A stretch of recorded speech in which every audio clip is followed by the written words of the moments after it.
Okay, I want to ask you about just a few more shows. Paul Whiteman's Goodyear Review. That was a fun show. It was a review, musical review, with the Paul Whiteman Orchestra. Of course, Paul Whiteman was there, but he didn't conduct the orchestra. There was a guy named Abe Osser, who was really the conductor. So Paul Whiteman would be seen at the start of the show and at the close of the show doing his thing. As soon as the camera went off him, he sat down, and Abe Osser did all the rehearsals and But Paul Whiteman was a great guy. I used to talk with him all the time, and it was a good show, good musical on Sunday nights. Huge sets in Studio One, painted floors to look in false perspective, and again black and white. And as a matter of fact, it was sponsored by Goodyear, and we used to do the commercials for the Goodyear tire. We just break one camera over, the song finished here, the other camera would pick up the tire and the spokesman for the commercial. So we'd do the commercial, go back to the show. There was no edit, stop, feed the commercial. No, it was done live, part of the show. And so you did that too. And there was Cesare Siepi, who is a famous opera singer, wonderful tenor, baritone tenor, I don't know. He was on the guest on the show. They always had 3 or 4 or 5 musical stars, mostly from opera in that world, but others pop also. Sarah Vaughan. So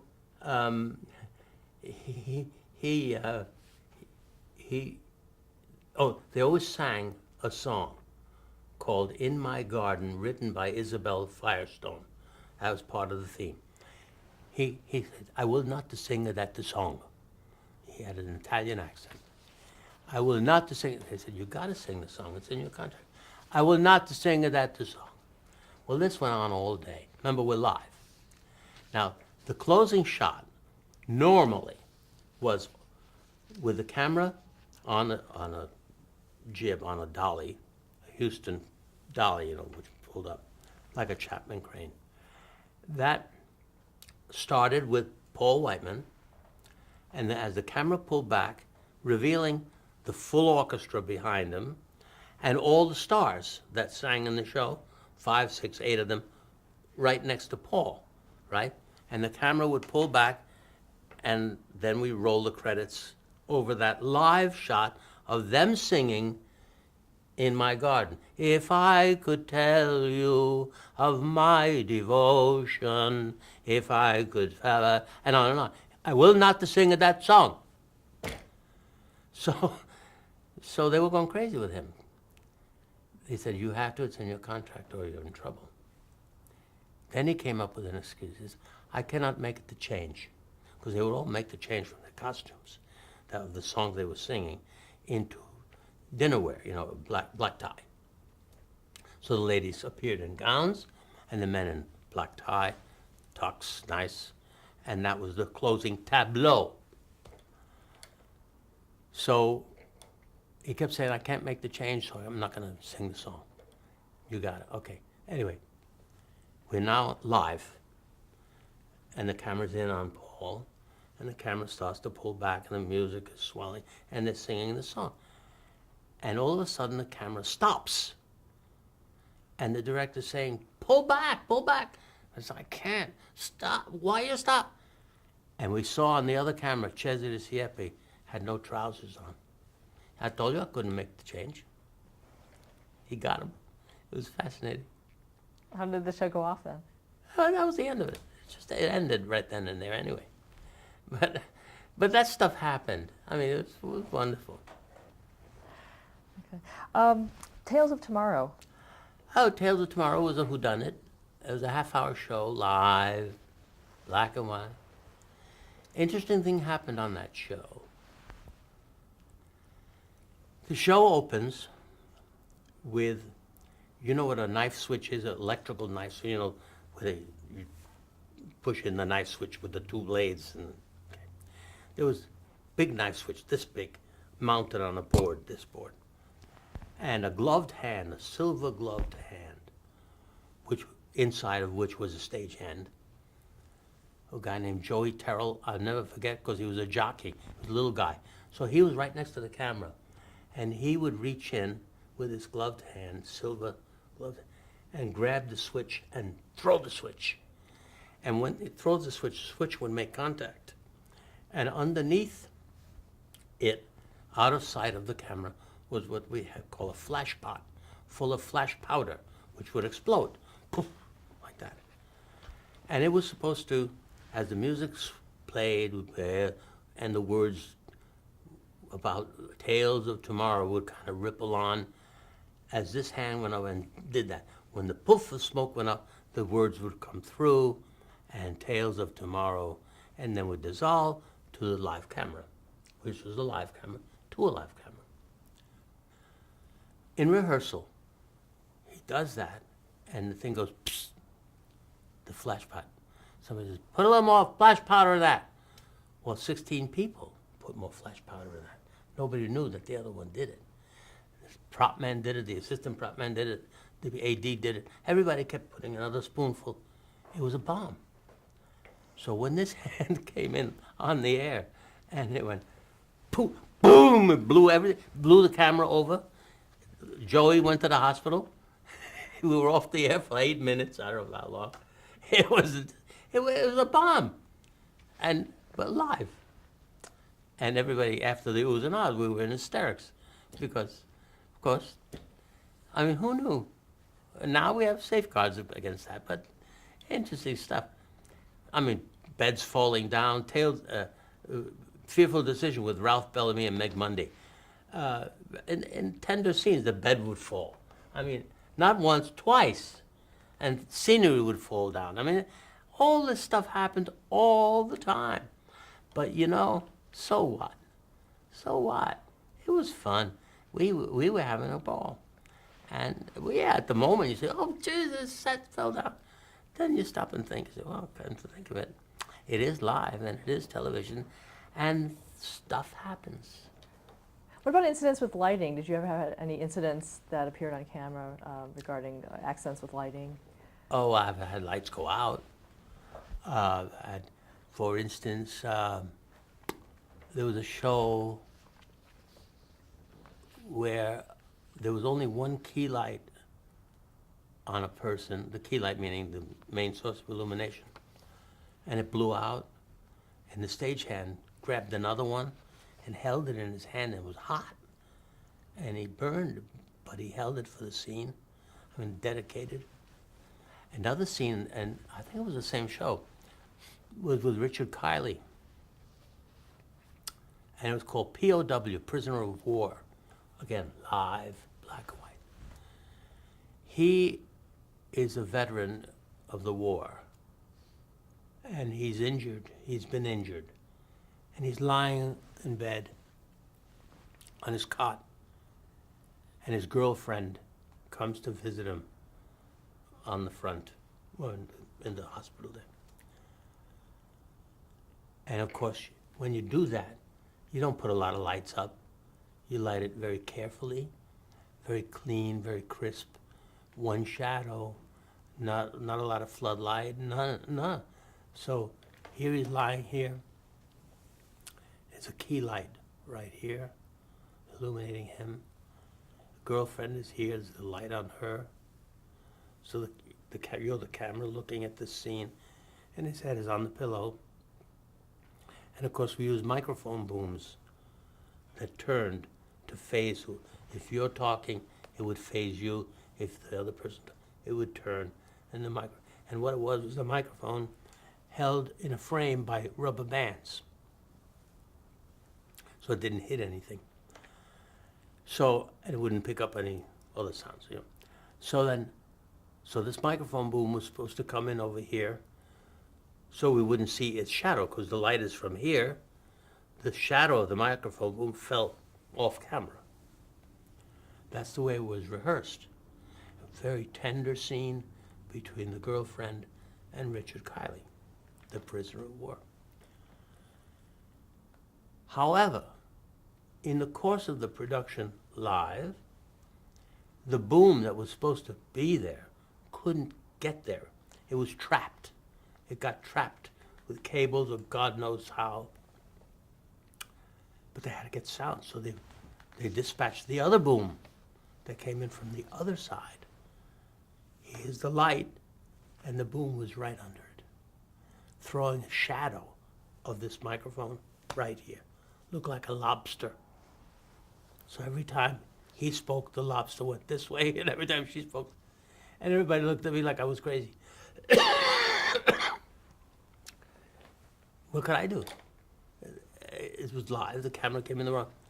Totally ruined the scene, but I mean, you couldn't have this thing, couldn't get your eyes off it. There was only one light, and there it was. Right here on the pillow, this big, turning every time somebody spoke. Live. What series was that? That was Prisoner of War. I think that was one of the U.S. Steel.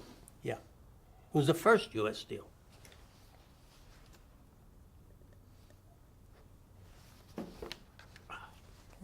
I want to mention too that the Bolshoi Ballet, you did that. You touched a nerve. The Bolshoi Ballet, one of my favorite programs of all time. Excuse me.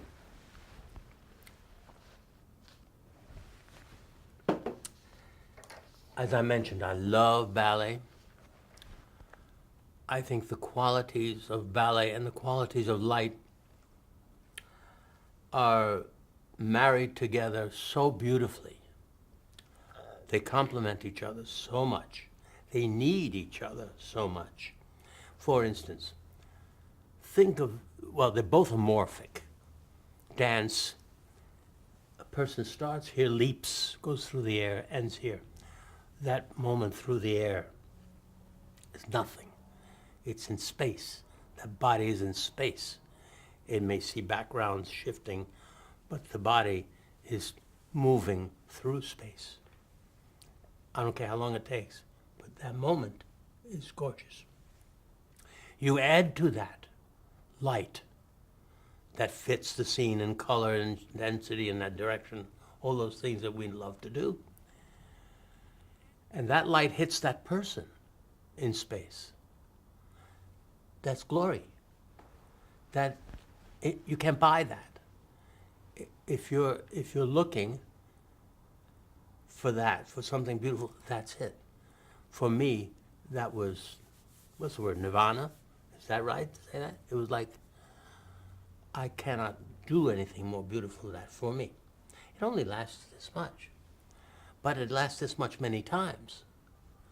And even when their feet are on the ground, that movement and that change of choreography, and the balance, the most important word in my life. So when that happened in the Bolshoi, as it did in other ballets, but with them it was very special indeed, because it was the first time in history of the earth that the Bolshoi was ever in the United States. And that was unique unto itself. Which brings me to the experience that happened before I lit the Bolshoi, with the Bolshoi. Charlie Dubin, we mentioned before, was the brilliant director for this television series. We were going to televise, and did, the Bolshoi, but first the Bolshoi came to the United States and played at the old Metropolitan Opera House on 37 and Broadway, not the new one. They're gonna be there for 3 or 4 weeks. Charlie and I were to spend every day, every performance there. We had 2 seats in the balcony, first row, and we watched every bit of choreography to learn their entire repertoire. The plan was that at the end of that, they would leave, go on tour, and a month or so later end up in California in the Sunset Gower stages, which I designed one of them to be set up as a television system. in advance of their getting there. And then they were going to play the Shrine Auditorium in LA. And during the day, they would be taping their repertoire in that soundstage. It was where the original Jazz Singer was done, with Al Jolson. That stage. It was not a television stage, but it became that. Huge 200 by 200 foot stage. So, getting back to New York, when Charlie said, I want you to light it, oh God, that was glorious. Whoa. And working with him, oh, I was looking forward to that. So every night, every performance, we went and we sit and we watched. Now came the closing night. And I said to Charlie, let's go backstage and watch the final curtain fall from the wings. So, let us catch it from that point of view. And we did. 10 minutes before the closing number, we were in the wings. And the curtain comes down, Ulanova, the premier ballerina, and there was Plisetskaya, and there was Ulanova, Plisetskaya, Ekaterina Maximova, who was 16-year-old then, is an elderly lady now, but everybody said she'd be brilliant, and she was. She was like the baby, the heart of it. So we saw the final curtain come down, and now that they all come out, they get lined up, the curtain goes up for the curtain calls. Thunderous applause. Fantastic. Unending. Over and over, applause, and more applause. Finally, some people in the audience threw flowers onto the stage. Where they were flowers came from, I'll never know. Thousands had flowers. Or the stage was covered with flowers. Amazing. And we're all standing back there looking at this spectacle in awe of, we didn't know what was about to happen. It was on the front page of the Times the next day. Ulanova went down, picked up a bouquet, threw it back to the audience. The cast got that and picked up their flowers, threw them back. The audience getting their flowers, threw them back. And the flowers go back and forth, back and forth. 22 minutes. We were crying like babies. Stagehands were bawling, sobbing. This was an experience I will never forget. Back and forth, back and forth. An incredible show of joy. And this was, remember the Cold War? There was no Cold War then. It just said how wonderful art, music, people can all come together for these moments of great joy and freedom. That's what it was all about. And I was lucky enough to witness it. How did you artistically incorporate that into the televised piece? Well, my heart was in it. This had to be one of my greatest jobs ever, and it was. I did everything I knew how to do to make it look beautiful. And by the way, with all due immodesty, it did. I don't know if Charlie mentioned, if you've interviewed him, and he had to talk about the Bolshoi. I'm sure he did. He did such a brilliant job. I look at some of the stuff today. I give lectures on it, using it. It is absolutely stunning and fitting. It's all the things we talked about earlier, about understanding, doing the homework, making it fit, communicating with the performers, with the director, with the choreographer, with the music. It was just an amazing combination of all these disciplines coming together the way they should in two mediums. If we look at just lighting and choreography, so beautifully I can't describe it. But then, of course, there was the music. There was everything. The sets, which was very simple. The camera work.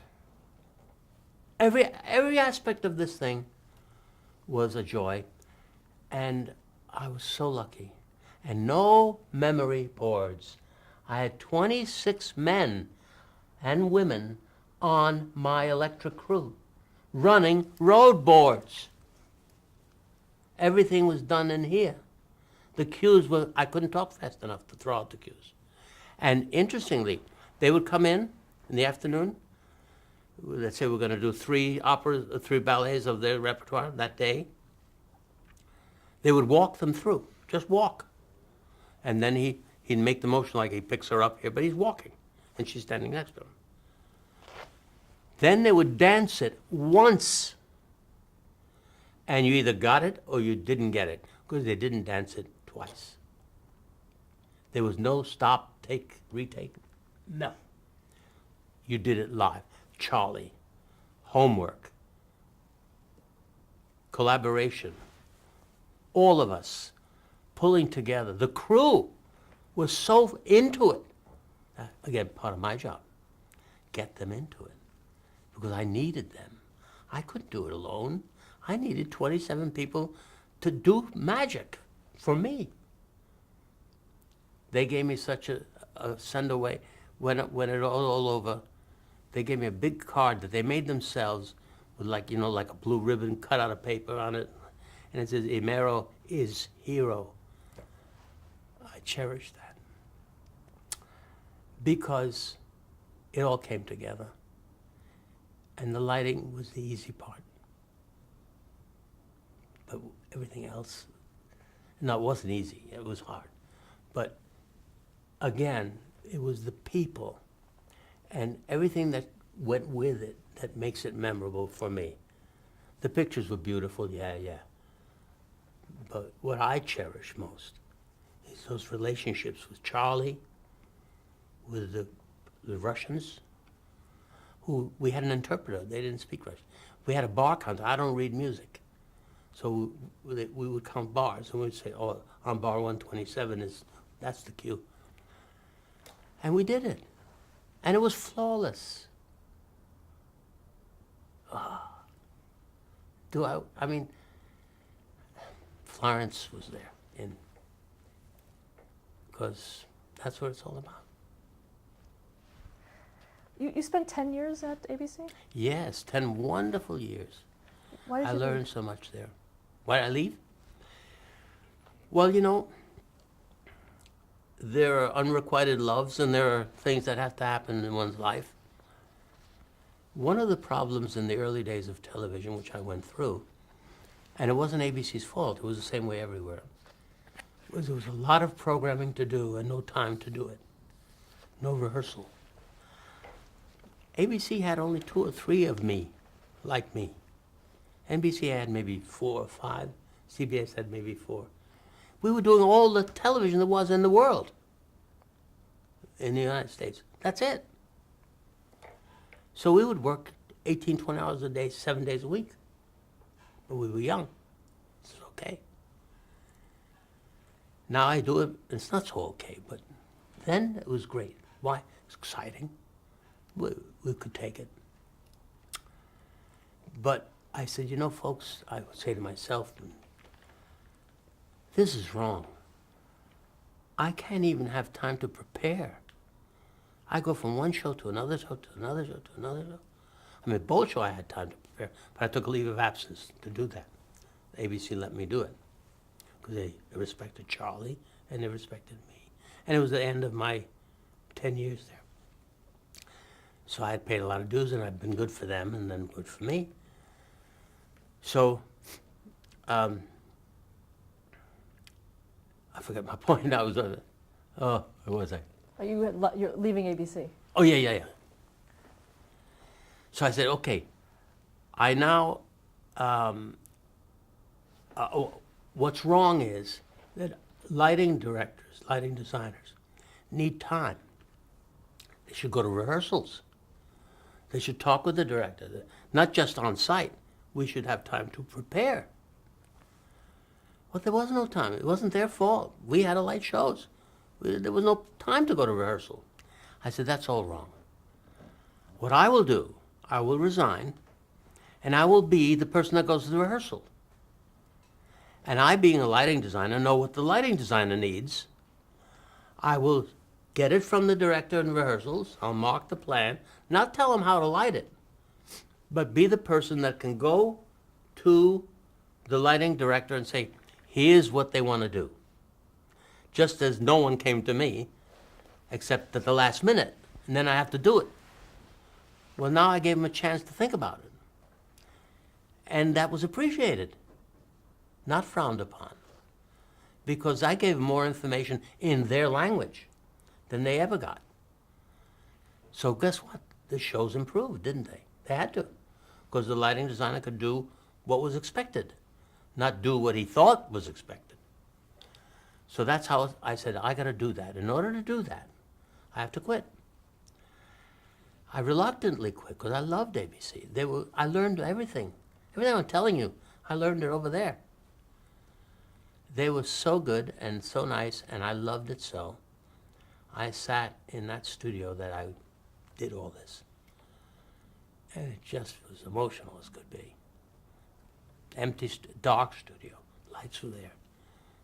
My friends, my babies were all up there. And to me, it was a very emotional experience. Because I had spent 10 years of my professional growth right there. So I left and I started my company. And I started with nothing. I had no money. I had a baby. And I said, hey, no guts, no glory. You want to try it, you got to do it. Now's the time. So I left in 1960. 10 years, I was in my 30s. And I started a lighting consulting company. This was the company. And it grew. As television grew, it grew. And 37 years later, 36 years later, I sold the company. In that interim, did tremendous work. Tremendous work. As most people will attest to, I was involved and my company was involved in tremendous projects that will go on forever and ever. Stop there to change the tape. Okay? Great.